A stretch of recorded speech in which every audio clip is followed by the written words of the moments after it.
Welcome back to channel. AP TET 2024కి సంబంధించి schedule already release చేశారన్నమాట. కానీ ఈ రోజే కొన్ని మోడిఫికేషన్స్ అయితే చేంజ్ చేయడం అయితే జరిగింది. సో ఆ మోడిఫికేషన్స్ ఏంటనేది ఈ వీడియోలో క్లారిటీగా ఎక్స్ప్లెయిన్ చేస్తాను. దానికంటే ముందుగా మన ఛానల్ ఫస్ట్ టైం అయితే చూస్తున్నారో సబ్స్క్రైబ్ చేసుకోండి. అక్కడ గంట సింబల్ గట్టిగా నొక్కండి. మన ఛానల్లో పెట్టే ప్రతి వీడియో మీకు నోటిఫికేషన్ కింద రావడం అయితే జరుగుతుంది. ఈ వీడియో కనుక నచ్చినట్లయితే లైక్ చేయండి, షేర్ చేయండి, కామెంట్ చేయండి. ఫ్రెండ్స్, వీడియోలోకి అయితే వచ్చేద్దాం. ఉపాధ్యాయ అర్హత పరీక్ష షెడ్యూల్లో ప్రభుత్వం మార్పులు అయితే చేసింది. జూలై 2న విడుదల చేసిన నోటిఫికేషన్ ప్రకారం ఆగస్టు 5 నుంచి 20 వరకు టెట్ పరీక్షలు జరగాల్సి ఉండగా ఆ పరీక్షలను అక్టోబర్ 3 నుంచి 20 వరకు నిర్వహిస్తామని అయితే చెప్పడం అయితే జరిగిందన్నమాట.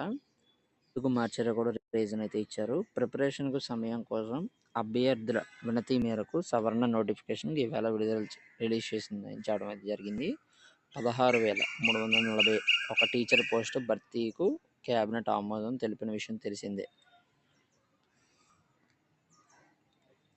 షెడ్యూల్ చూసుకున్నట్లయితే కనుక పరీక్షా ఫీజుల చెల్లింపు ఇప్పటికే ప్రారంభం కాగా దాన్ని అయితే ఆగస్టు 3 వరకు అయితే అవకాశం అయితే ఇచ్చారన్నమాట. ఆన్లైన్ దరఖాస్తులు ఆగస్టు 3 వరకు అయితే చేసుకోవడం అయితే జరుగుతుంది. ఆన్లైన్ మాక్ టెస్ట్ అనేది సెప్టెంబర్ 19 నుంచి అయితే రిలీజ్ చేస్తామని అయితే చెప్పారు. పరీక్షలు అక్టోబర్ 3 నుంచి 20 వరకు 2 సెక్షన్లు అయితే కండక్ట్ చేస్తామని అయితే చెప్పడం అయితే జరిగిందన్నమాట.